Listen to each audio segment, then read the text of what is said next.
2학년 오늘은 일기도 해석 중에 등압선 그리기 해보겠습니다. 자, 등압선이란, 자, 여기 등자가 무슨 등자겠어요? 같을 등, 압은, 그렇지, 기압. 기압이 같은 곳을 이어놓은 선이 등압선이 되겠습니다. 그러면 우리나라 지도에서 오늘 몇 월 며칠 몇 시에 기압이 같은 곳이 한두 군데가 아니겠죠, 그죠? 모든 선을 다 그을 수는 없어요. 그래서 약속을 하는 거예요. 등압선 그리기 약속.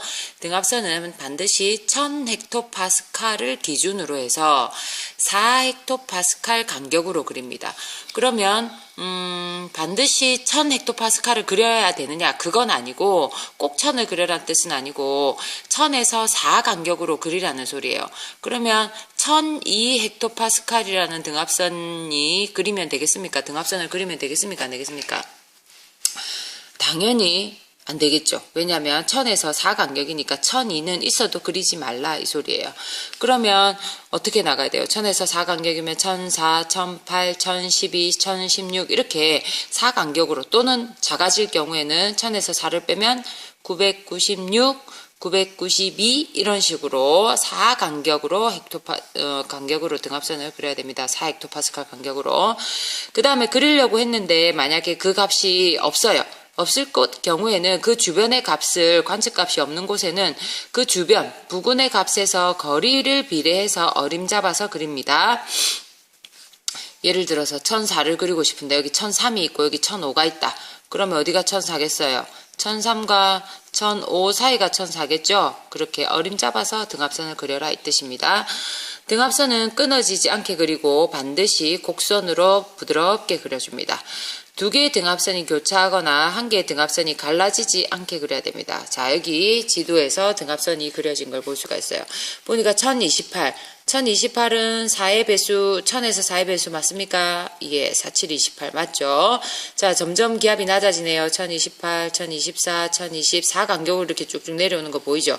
잘 그려졌습니다. 그런데 여기 보니까 1004가 그리다가 말아졌어요. 여러분이 이걸 완성해야 되는 거예요. 1004 어디 있어요? 여기 있고, 1004 여기 있죠, 그죠? 여기도 있네. 그럼 어떻게 그려야 되겠어요? 한번 그려보세요. 자, 이렇게 쭉 여러분 교과서 한번 그려보세요. 부드러운 곡선으로 이어준다. 이렇게 끊어지면 안 되고 부드럽게 이어준다.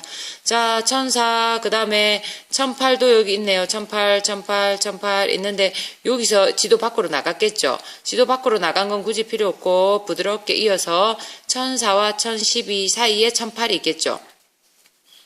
1004와 1012 사이에 대충 가운데쯤에 1008이 있을 것으로 예상됩니다. 그러면 1008, 1008, 1008 이렇게 이어줍니다. 자, 끝까지. 자, 그 다음에 요 안에도 끝난 게 아니죠. 여기 1000이 있네요. 1000을 이어줘야 되겠죠. 1000 이렇게 부드러운 곡선으로 1000을 이어줍니다. 끝났나요? 아니죠. 여기 보니까 1008 다음에 뭐 있어야 돼요? 더하기 4하면 1012. 그렇지.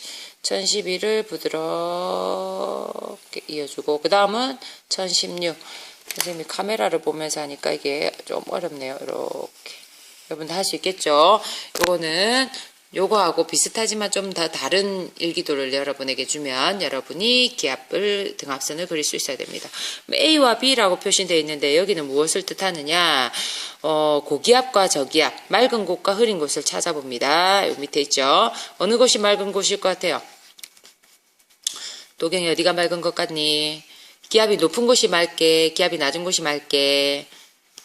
기압이 높은 곳이 맑습니다. 높은 곳이 기압이 높으니까 하강 기류가 생기죠. 우리 구름 만들기에서 보면 상승 기류가 생겨야 구름이 만들어지죠. 뿌옇게 흐려진단 말이에요. 그러니까 누르면 압력이 세지면 기압이 고기압이 되고, 고기압에서는 공기가 응축되면서 맑아지는 맑은 날씨가 되겠습니다. 여기는 저기압, 상승 기류, 흐림. 일기에 보면 오늘은 저기압의 영향으로 날씨가 흐리겠고 비가 오겠으며 뭐 이런 말이 나옵니다. 자, 그 다음에 이 일기도에는 등압선 외에도 이런 기호들이 나타나는데요. 지난 시간에 우리가 이 전선에 대해서 기호를 배웠고요. 그 외에 자, 어느 지역에 바람의 기호도 이렇게 냈었잖아요. 이건 무슨 풍이에요? 북동풍. 그렇지. 북동풍에 여기가 5하고 2니까 7m/s에서 여기 안에 구름의 양을 그립니다. 이렇게 동그랗게 비워 놓으면 맑음, 반만 그리면 갬, 새까맣게 그리면 흐림.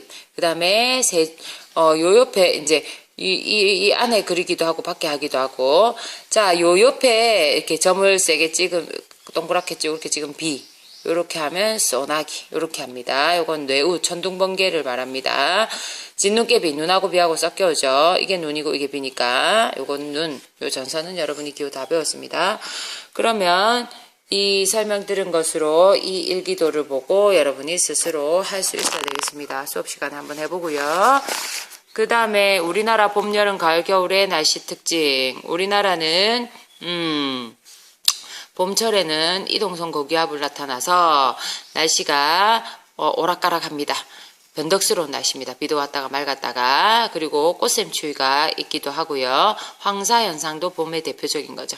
초여름에는 오호츠크의 기단의 영향으로 조금 춥습니다. 초여름이지만 위에서 내려온 한랭한 오호츠크의 영향으로 춥기도 하지만 시기가 지나면서 북태평양 기단이 차고 올라와서 장마전선, 즉 정체정선이 형성되면서 장마가 시작되죠.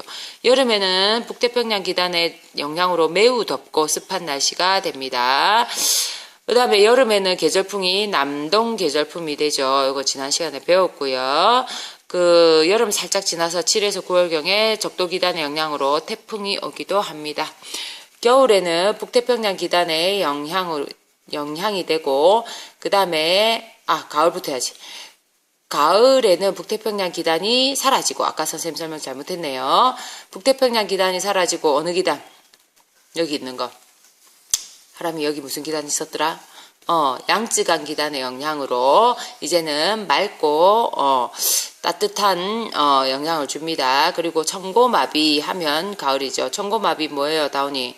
하늘은 높고 말이 살찌는 계절이다. 파란 하늘이 나타납니다. 겨울에는 시베리아 기단, 북서계절풍, 그리고 폭설, 그 다음에 삼한사온. 이게 무슨 뜻이에요? 숙제. 여기까지 끝.